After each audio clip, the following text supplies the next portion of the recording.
Alors, on va commencer avec toi cette plongée en hormonologie fonctionnelle par un bref rappel des fondamentaux. Finalement, les hormones, c'est un peu comme au rugby, c'est un peu d'actualité, c'est le collectif qui prime, hein, on est bien d'accord. Oui, tout à fait. Et on ne peut pas considérer une hormone seule. Elles travaillent tous en interaction et on verra qu'elles vont même travailler en interaction dans un certain terrain. Tout à fait. Et pour revenir à ma métaphore sur le rugby, l'état du terrain est aussi important pour bien poser le jeu. Hein, on est bien d'accord, une pelouse en bon état, un terrain régulier. Oui, complètement. Et c'est pour ça que quand on développe son expertise en hormonologie, il ne faut surtout pas oublier les grands fondamentaux, le terrain de l'individu, qui, comme on le verra, peuvent faire que même des hormones en quantité optimum ne peuvent pas bien faire leur job si le terrain n'est pas OK. Bon, bah, je te laisse nous présenter tout ça en détail. Merci Véro. Je t'en prie.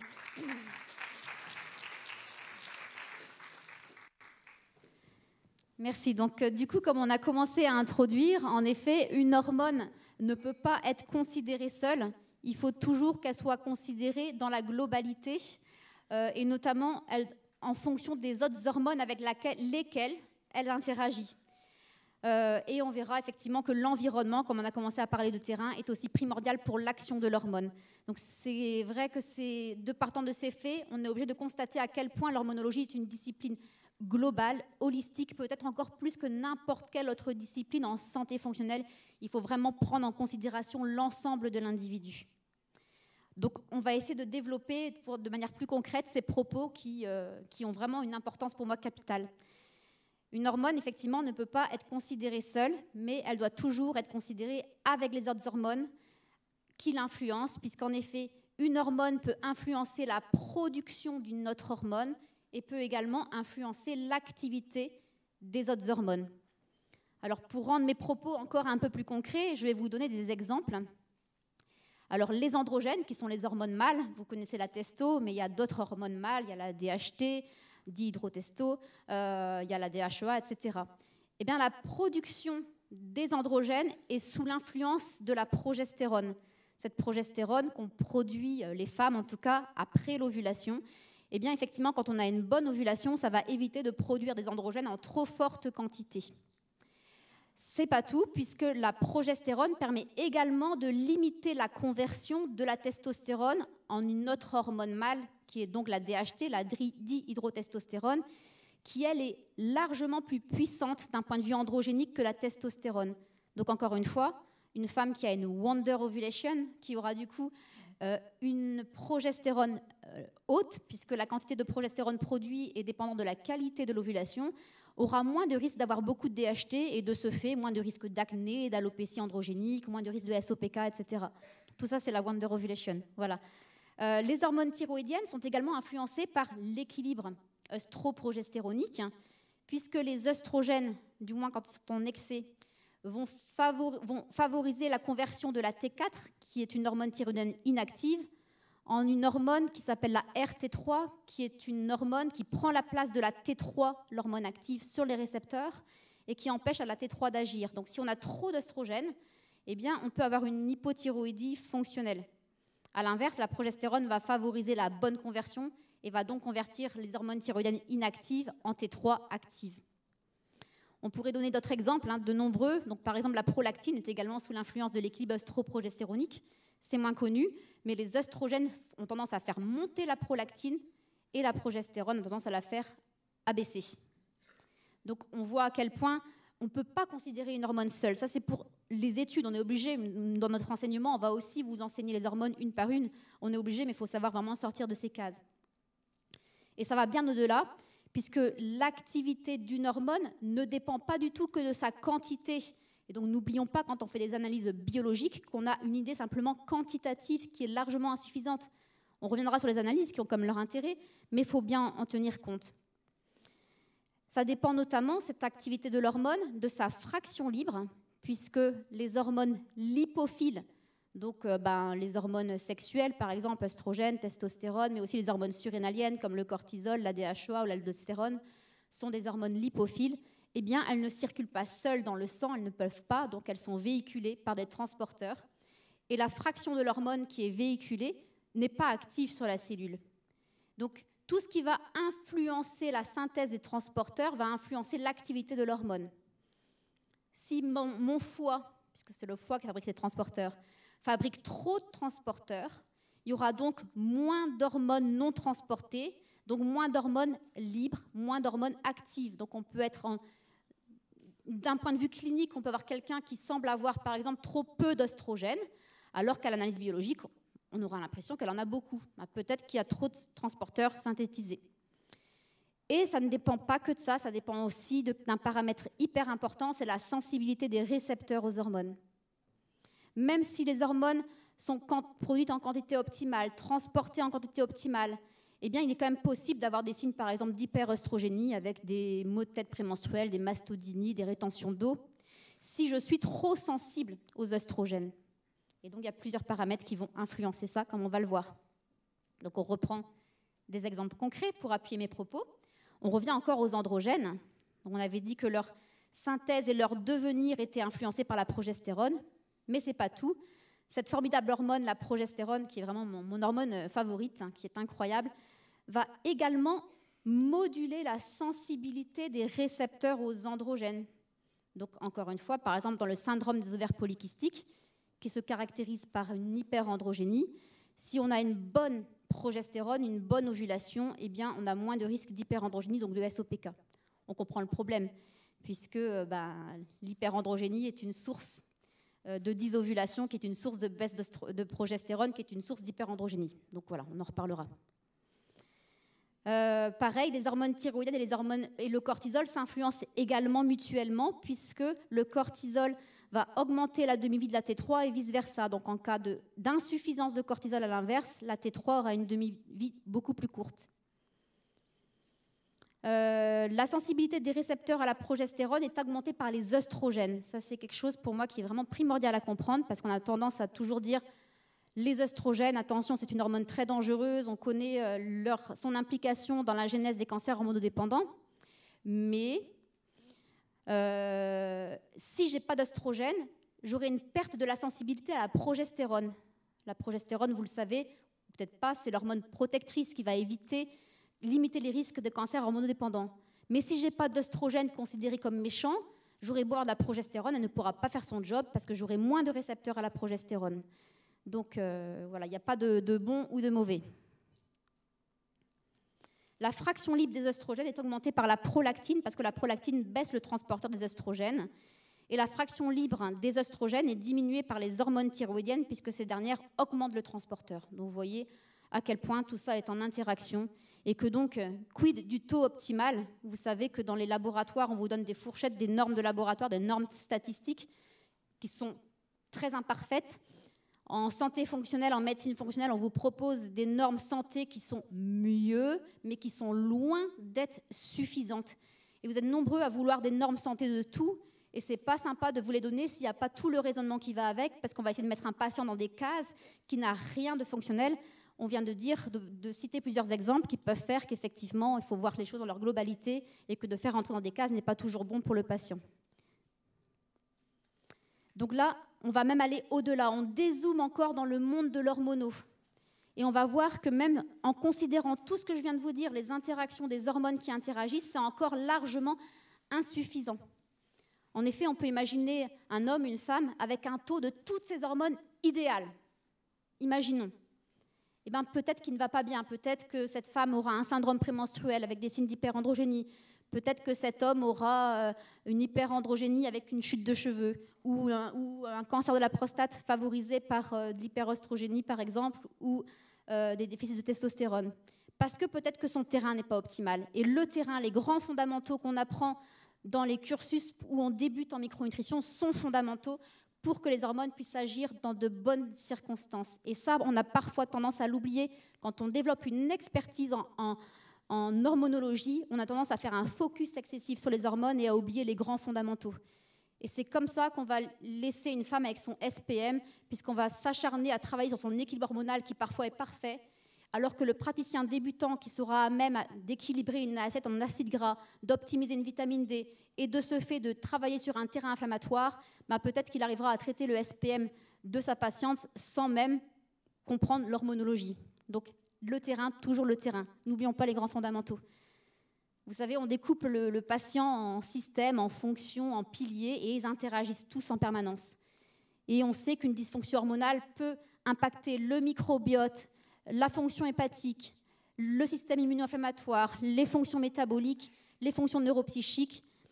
Et ceci est vrai de manière bidirectionnelle. Cette relation existe de manière bidirectionnelle, puisque toutes ces dysfonctions impactées peuvent à leur tour impacter le système hormonal. On parlera un peu de la génétique aussi, qui est un peu différent, parce que le lien n'est pas bidirectionnel. Là, je vais vous donner des exemples un peu de tout ce que je viens d'expliquer. Voilà. De manière plus concrète, donc, quels sont les liens entre la fonction hormonale et la fonction détox? Alors, vous le savez peut-être, les œstrogènes sont pris en charge par notre foie dans le but de les éliminer. Ça se fait en 2 phases. Au niveau de la première phase, il y a 3 voies de devenir. Nos œstrogènes peuvent devenir des 2-hydroxyœstrones, des 4 ou des 16-hydroxyœstrones. Et donc, à partir de la même molécule de départ, ces nouveaux œstrogènes auront des actions très différentes. Le 2-hydroxyœstrone aura perdu quasiment son action œstrogénique, tandis que le 16-OH sera très pro-œstrogénique. Ainsi, on peut voir une femme avec un taux d'œstrogène tout à fait normal, voire bas, et pourtant des signes d'hyperœstrogénie parce qu'elle détoxique ces œstrogènes vers la filière du 16-OH. Alors tout ça, ça sera redéveloppé notamment par Bruno Méré, qui vous parlera largement du lien entre la génétique et les hormones, puisqu'en effet, cette voie du 16-OH est en partie déterminée génétiquement. Ça ne veut pas dire que c'est que de la génétique, puisque vous voyez, comme c'est écrit, que les pesticides, le café, le tabac, l'obésité, l'hypothyroïdie peuvent également favoriser cette voie du 2OH. Du 16OH, merci. Donc, en effet, si mon foie ne fait pas bien son job, la phase 1 risque d'entraîner trop de 16OH, mais il y a également des choses qui peuvent mal se fonctionner au niveau de la phase 2. Bon, je passe les détails. Mais donc, dans ces 2 situations, on peut avoir une augmentation de l'imprégnation œstrogénique qui est liée à la base à une dysfonction hépatique. Si la dysfonction hépatique peut augmenter l'imprégnation œstrogénique, la réciprocité est vraie. Si j'ai trop d'œstrogène, je vais surcharger mon foie. Notamment, on le voit bien aussi chez les femmes qui prennent des pilules œstroprogestéroniques où on voit parfois les marqueurs hépatiques qui flambent. Mais ça peut aussi être vrai avec une hyperœstrogénie d'origine naturelle. Deuxième lien que je voulais vous illustrer, c'est les liens entre les fonctions hormonales et l'écosystème intestinal. Alors, notre microbiote a aussi un rôle à jouer dans l'élimination des œstrogènes. Votre foie, comme on l'avait dit, va donc prendre en charge les œstrogènes au niveau de la phase 1, puis de la phase 2, il va les conjuguer à différentes molécules, dont une qui s'appelle l'acide glucuronique au niveau de la phase 2.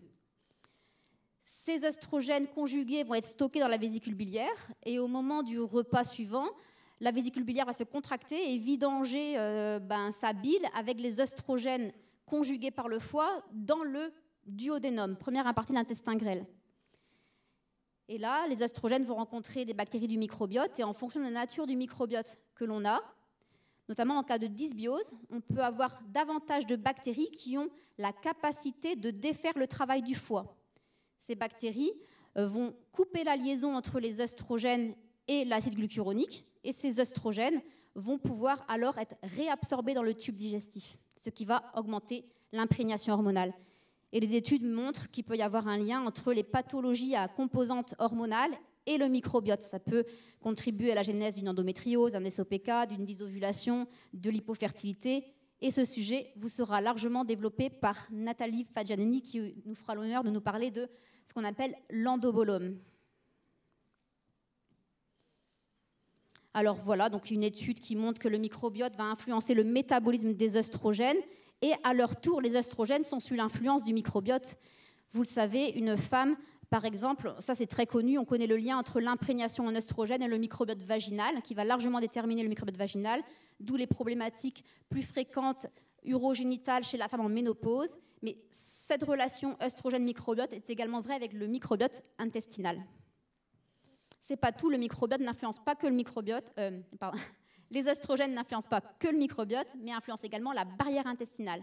Quand vous avez un bon statut en œstrogène, vous avez une meilleure barrière intestinale, moins de porosité, et donc moins d'endotoxinémie, de passage de fractions de bactéries dans l'organisme qui peuvent induire de l'inflammation, des troubles métaboliques.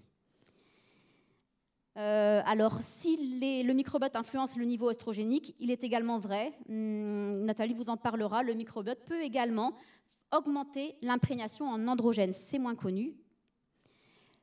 Donc on sait que la dysbiose peut être impliquée dans les pathologies à composante hormonale. Et Clara vous parlera longuement du fait qu'un microbiote en bonne santé vous aidera à activer les phytoœstrogènes présents dans votre assiette qui ont des grands rôles de modulateurs œstrogéniques.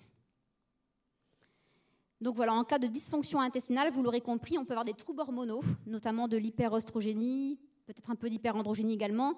Et la réciprocité est vraie. Les troubles hormonaux peuvent donc, comme on l'a dit, également impacter les microbiotes, je dirais même. Et Christian Boyer on aura l'honneur d'assister à son intervention qui nous parlera justement de ce lien entre troubles hormonaux et troubles digestifs. Il nous parlera de la thyroïde, mais d'autres choses, surprise. Troisième lien, ou quatrième, je ne sais plus, entre fonction hormonale et fonction immuno-inflammatoire maintenant. Alors, l'inflammation, c'est vraiment un fauteur de troubles incontestables dans toutes les dysfonctions hormonales, trop souvent oubliées malheureusement. Et c'est là que je vous dis que l'expert, parfois, qui fait focus excessivement sur l'hormone, peut passer vraiment à côté de beaucoup de problèmes. Pas que pour celui-là, ce que j'ai précisé avant aussi. En cas d'inflammation, il y a une augmentation de la synthèse des androgènes par les ovaires de la femme. Donc, on a plus de risques d'hyperandrogénie, de SOPK. Et aussi, on va être plus sensible aux androgènes. Avec un niveau identique d'androgène, on pourra avoir des signes d'hyperandrogénie, alors qu'une autre femme, sans inflammation, n'en aura pas. Comprenez bien que cette femme-là, il ne faudra pas chercher à baisser ses androgènes. Ces androgènes lui veulent du bien. Ça sera travailler sur le terrain inflammatoire qu'il faudra. L'inflammation stimule l'aromatase, qui est l'enzyme qui produit des œstrogènes à partir des androgènes. Donc, on peut être en hyperœstrogénie. Et double peine, en cas d'inflammation, vous êtes plus sensible aux œstrogènes, hommes comme femmes, avec les problématiques qui en découlent. Et triple peine, en cas d'inflammation, vous êtes résistant à la progestérone. Donc il faut beaucoup plus de progestérone pour effectuer leur job. Donc on comprend plus d'œstrogènes produits, plus sensible aux œstrogènes et plus résistant à la progestérone. Il y a vraiment un effet totum qui fait un effet cocktail explosif. En cas d'inflammation, on peut être résistant aux hormones thyroïdiennes également et donc avoir de l'hypothyroïdie. Bon, les liens sont connus, par exemple, depuis longtemps entre l'obésité et les risques de genèse de cancers hormonodépendants, de cancer du sein, notamment chez la femme. Eh bien, ce lien passerait en grande partie par le fait que le tissu adipeux d'une personne en surpoids ou en obésité est inflammatoire et que cette inflammation stimule l'aromatase. Et, comme je vous le disais, nous rend plus résistants à la progestérone, puisqu'en effet, la dernière étude qui est mise ici montre qu'en cas d'inflammation, on va surexprimer les récepteurs à la progestérone de type C. Alors, on n'en parle pas souvent, mais effectivement, ces récepteurs, ils ont un effet de chélater, si on veut, la progestérone. Ils attrapent la progestérone comme un récepteur classique, mais par contre, ce récepteur n'a pas la capacité à migrer, du moins à se fixer sur l'ADN, sur les promoteurs de gènes qui permettent la transcription des gènes qui favorisent l'effet de la progestérone. Donc en fait, ils chopent la progestérone et il n'y a rien qui se passe, si vous voulez. Donc ça empêche cette progestérone d'agir sur les récepteurs de type B, qui sont ceux qui sont les plus bénéfiques pour l'effet de la progestérone. Donc on comprend qu'en cas d'inflammation, on peut avoir des troubles hormonaux, et les troubles hormonaux peuvent à leur tour aussi entraîner de l'inflammation. Vous savez que le cortisol est notre principal anti-inflammatoire, que la progestérone a également des fonctions anti-inflammatoires, etc. Donc vraiment toujours encore ces liens bidirectionnels. Alors maintenant, je vais vous parler des liens entre la fonction hormonale et la fonction métabolique. Ça, c'est connu depuis longtemps. On sait que dans le syndrome des ovaires polykystiques, beaucoup de femmes sont en insulinorésistance, sont en hyperinsulinisme. On parle d'environ 70%. Donc en effet, il y a des études qui montrent le lien entre le taux d'insuline et le taux de testo. Plus l'insuline est haute, plus la testo est haute. Et on sait qu'il y a une corrélation aussi entre l'insuline et la LH. La LH, c'est une hormone hypophysaire qui ordonne la production d'androgènes par les ovaires. Et des études, la suivante, qui montrent que l'insuline augmente précisément la transcription de la LH. Donc ce n'est pas juste une corrélation, il y a vraiment un lien de causalité.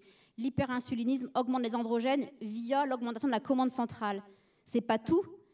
L'insuline va aussi stimuler la synthèse d'androgènes par les ovaires. Ça, c'est vrai chez tout le monde.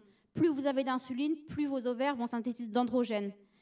Mais alors, la question se pose, parce que dans le SOPK, on en reparlera, il y a beaucoup de femmes en insulinorésistance, donc on se dit, si elles sont résistantes à l'insuline, leurs ovaires ne vont pas produire d'androgène avec de l'insuline, puisque le message ne semble pas passer, les récepteurs ne font pas passer le message.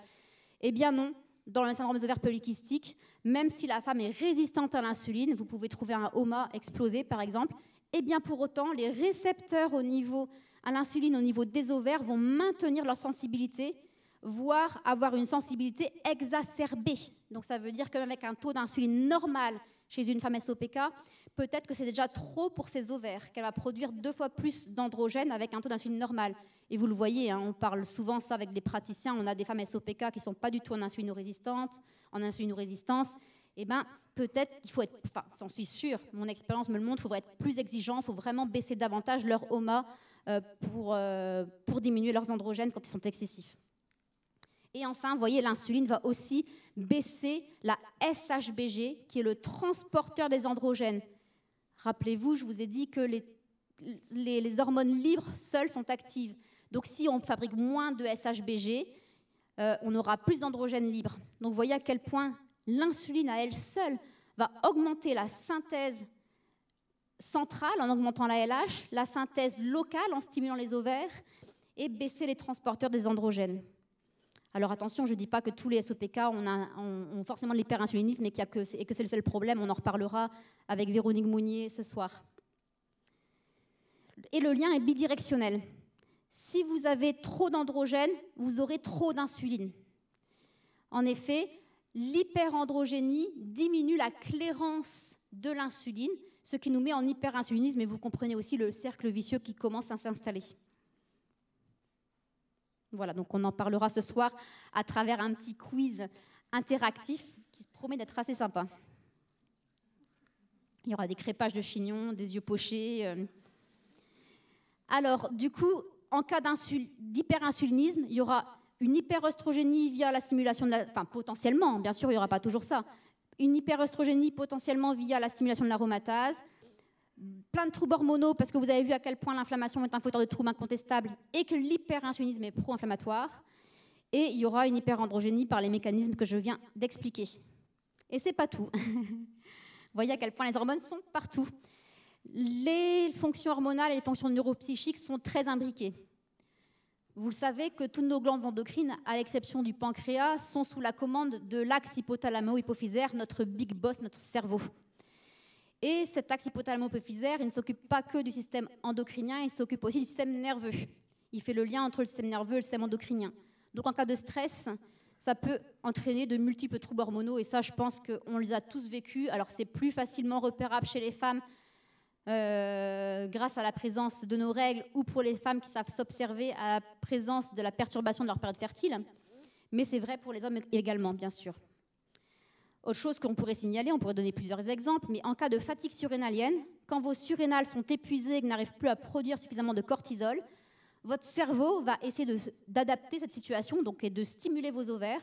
Et pour ce faire, il va augmenter la production au niveau de l'hypothalamus de la CRH. Mais peine perdue, ça ne marche pas si les surrénales sont HS. Et cette CRH, au passage, va inhiber la synthèse de la TSH, qui est l'hormone hypophysaire, qui stimule la thyroïde. Alors que la thyroïde n'a rien demandé à personne, qu'elle n'avait pas forcément trop d'hormones thyroïdiennes, au contraire, elle se retrouve sans ordre du cerveau et donc ne fabrique plus d'hormones thyroïdiennes. Et on est en hypothyroïdie. C'est ce qu'on appelle l'hypothyroïdie centrale. On a une étude ici qui montre que ça se fait via le lien d'une autre hormone qui est la somatostatine, je passe.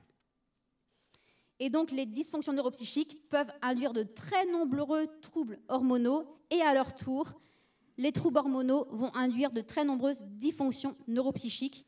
Et ça, on aura justement la grande joie de l'intervention de Stéphane juste après moi qui va développer largement ce sujet.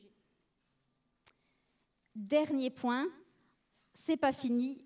Les fonctions hormonales et génétiques sont en lien également.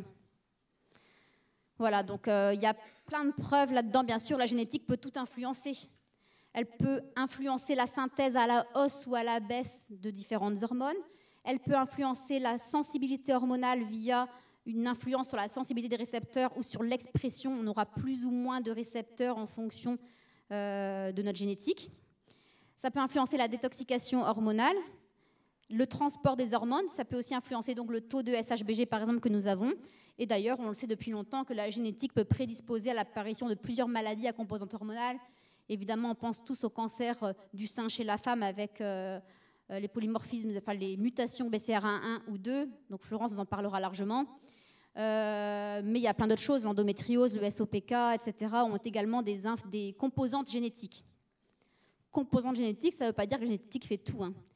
Par exemple, dans le SOPK, on parle d'environ 10% des SOPK qui seraient d'origine génétique. Alors prenez ces chiffres avec des parenthèses, c'est pas si simple, c'est compliqué à étudier, mais effectivement, il y a une part génétique, ça c'est incontestable. Et alors, ce n'est pas un polymorphisme génétique qui va prédisposer à la maladie, c'est de très nombreux gènes qui peuvent être impliqués dans la vulnérabilité de la femme pour faire un SOPK. Et ces polymorphismes peuvent impacter le gène qui code pour l'insuline lui-même, ou alors pour son récepteur, pour des médiateurs, pour des molécules qui interviennent dans la signalisation cellulaire de l'insuline. Donc c'est extrêmement complexe. D'autant plus complexe qu'on voit dans les études qu'il y a des choses qui se contredisent. Mais attention, les études demandent quand même une grande prise de recul, parce que par exemple, certains de ces polymorphismes que j'ai évoqués rapidement ne sont présents que chez certaines sous-catégories de femmes. C'est-à-dire que si on fait par exemple une étude pour voir les polymorphismes, je ne sais pas, du récepteur à l'insuline, il est possible que ce polymorphisme soit plus présent chez les femmes SOPK uniquement de certaines ethnies ou uniquement avec des cycles anovulatoires et pas chez les autres. Donc si on fait deux sous-groupes SOPK, pas SOPK, l'étude va dire qu'il n'y a pas de lien. Donc vous voyez, ce n'est pas si simple du tout. Ça se complique encore quand on sait qu'il n'y a pas que la génétique et qu'il y a aussi l'épigénétique, tout ce qui va déterminer l'expression des gènes. Et cette épigénétique est en plus tissu dépendant. Donc par exemple, on peut avoir une surexpression des récepteurs à l'insuline uniquement sur les ovaires et pas sur les autres cellules. Voilà, ce qui peut faire qu'avec un taux d'insuline normal, on fabriquera trop d'androgènes par nos ovaires. Alors, il y a plein d'autres polymorphismes dans le SOPK, ça ne touche pas que l'insuline, ça peut toucher les cytochromes qui vont influencer la stéroïdogénèse dans sa globalité, ça peut influencer les récepteurs aux androgènes, ça peut toucher la SHBG, etc. Donc pour vous dire que c'est d'une énorme complexité. Donc au total, on comprend que la génétique peut tout influencer, la production, la sensibilité, le transport, la stéroïdogénèse dans sa globalité. Et on comprend effectivement que si la génétique peut influencer l'hormone, je ne dirais pas que l'hormone va influencer la génétique, pas directement comme ça, mais par contre, ça peut influencer l'expression des gènes, comme on a vu que les œstrogènes augmentaient l'expression des gènes qui codent pour les récepteurs à la progestérone, par exemple. Donc ce lien n'est pas totalement bidirectionnel. Bref, en conclusion, on voit à quel point tous les piliers fondamentaux de la bonne santé, neuropsychique, métabolique, microbiotal, détox, immuno-inflammatoire, etc., sont importants pour un équilibre hormonal optimal et que cette relation est vraiment bidirectionnelle. Donc je vous ai fait ce graphique tout à l'heure pour voir que les hormones influencent tout et que tout influence à leur tour les hormones, mais en réalité c'est bien plus complexe. Voilà, donc retenez que n'importe quelle dysfonction peut tout influencer l'équilibre hormonal en influençant, je ne vais pas me répéter, la synthèse et l'élimination, et que toute dysfonction hormonale peut à son tour initier des problématiques sur les piliers fondamentaux que sont le microbiote, l'inflammation, etc. Donc ça nécessite vraiment, vous le comprenez à quel point il est important d'avoir une prise en charge globale, holistique. Et alors, quand j'entends des personnes sur les réseaux ou même des praticiens me demander quel est le taux optimal d'œstrogène, eh bien, moi, j'en sais rien. Et donc, par contre, on a un biomarqueur qui est vachement plus intéressant. Alors, je ne dis pas que les analyses ne sont pas bien. Les analyses, c'est primordial pour repérer l'origine des problèmes et la cause. Ça nous permet de raisonner. Mais il y a un marqueur qui est bien plus fonctionnel. Et ça, c'est Marion Vallée, ma binôme de Wonder Ovulation, qui nous fera l'honneur d'en parler. Donc voilà, juste pour réinsister encore, si un patient demande à un praticien, médecin ou non médecin, qu'est-ce que vous pensez des analyses ? Et que le médecin lui répond « Ah oui, votre testo est bonne, par contre vos oestrogènes sont un petit peu trop élevés », alors qu'il n'a pas posé de questions avant, il n'est pas dans le vrai. Il doit répondre « Je ne sais pas ». Donc si vous vous respectez, exigez cette réponse. Je le dis parce que trop souvent, les gens à qui je dis « J'en sais rien », ils prennent ça pour de la rétention d'informations ou pour quelqu'un qui n'est pas sympa ou qui ne sait pas. Oui, je sais que je ne sais pas, répondre à cette question-là. Avant tout, on doit poser une 50aine de questions à chaque patient et c'est primordial. Donc, ça doit se faire dans une consultation en santé fonctionnelle qui, effectivement, ne peut pas être tarifée au tarif de consultation d'un médecin généraliste à 25 €, je crois, qui permet de travailler un quart d'heure. Voilà. Voilà, merci. Bravo. Merci Guénaëlle, merci beaucoup. Bon, je pense que ça y est, on est dans le grand bain. Et oui, comme tu le dis, on soigne pas un bilan sanguin, on soigne un patient. Donc nos saucissonnages des patients, comme peut le faire la médecine traditionnelle. Bon, désolé pour toutes ces métaphores un peu clichés. Le saucisson, le rugby, on parlera de la baguette tout à l'heure et le docteur Esimon nous dira tout bien qu'il en pense. Non, je plaisante bien sûr. Alors, si vous avez des questions pour Guénaëlle, c'est maintenant qu'il nous reste avant de passer à la prochaine session. Donc, je fais tourner le micro, donc vous levez la main et je passe vers vous, si vous le voulez bien qu'on fonctionne comme ça. Bon, après, c'est pas obligé tout de suite maintenant. Ça peut... On aura aussi... Ouais. C'est l'introduction, donc il y a peut-être des questions un peu moins précises. Ah, on a une question. Tu as dit que les androgènes influençaient aussi l'insuline en changeant sa clairance. Oui. Est-ce que tu peux détailler un peu ce point ? Donc, en fait, c'est l'élimination rénale qui va être ralentie en cas d'hyperinsulinisme. En cas d'hyperandrogénie, on élimine moins bien l'insuline au niveau du rein. Donc, si on veut, elle circule plus longtemps. Ça augmente la demi-vie, si on veut. Ok. Oui, Guénaëlle, tu as dit dans un SOPK, il faut, pour certaines femmes en tout cas, il faudra diminuer le taux de HOMA. Dans ta pratique, tu le diminues jusqu'à combien ? Alors, je ne vais pas trop répondre à ces questions parce que je n'ai pas envie que vous trichiez pour le quiz de cette fin de journée. Mais je vais quand même répondre. Allez, c'est pas grave. Écoutez bien. Écoutez bien la réponse. J'aime bien avoir vraiment un HOMA vraiment en dessous de 1,5, vraiment. Plutôt idéalement 1, quoi. D'accord. Mais en tout cas, entre 1,5 et 2,4, je me rends compte que la production d'androgène ne diminue pas. Ouais, bon, c'est ce que je faisais. Parfait. Okay. Merci. On va prendre une dernière question, puis ensuite on va enchaîner. Allez Bruno, cours un peu. Plus vite. Oui, donc moi j'avais plus une question par rapport à quelle approche, entre guillemets, parce qu'on a vu que les hormones, tout était imbriqué en fait avec le système neuropsy, avec les intestins. Et c'est vrai qu'en pratique, j'ai de grosses difficultés à cibler qu'est-ce que je vais travailler en premier chez mon patient. Alors voilà, donc s'il y avait une réponse... Je ne peux pas répondre. S'il n'y en a qu'une, c'est je ne sais pas. Mais si je veux développer un petit peu quand même, c'est vrai que ça nécessite de vraiment faire tout le bilan de tout. Peu importe que votre patient vienne pour un SPM, pour une perte de cheveux, pour une perte de libido, pour des troubles digestifs, je m'en fiche.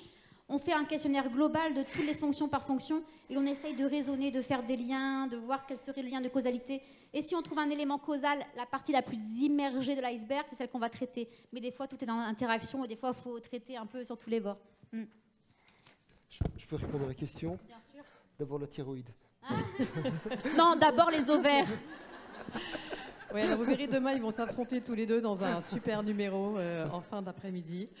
Donc on va pas... voilà, c'est une petite mise en appétit. Est-ce qu'il y a d'autres questions ou pas ? Alors, on va enchaîner. Merci beaucoup, Guéna. Attends, je rappelle juste que tu assures la partie clinique du cursus duo-pratique de DFM, en duo avec Bruno pour la partie analyse biologique, ainsi que le cursus hormonopratique et bientôt une nouvelle formation, c'est un scoop. C'est le scoop de ce matin, c'est ça va s'appeler Ferti-Pratique. Voilà, et on se retrouve tout à l'heure, bien sûr, pour notre session interactive sur le SOPK. Je vous conseille de réviser un peu à l'heure du déjeuner, parce que Guénaëlle vous a concocté un vrai quiz de compétition avec des très beaux lots à gagner, comme un week-end en Thalasso avec Stéphane Résimon, avis aux amatrices. Je t'avais pas dit. Hein, tu savais pas ça, hein ? Bah voilà, maintenant tu le sais. Non, je plaisante. Donc, histoire de vous motiver, sachez qu'il y a des très beaux lots à la clé. Merci beaucoup. Merci beaucoup. Merci.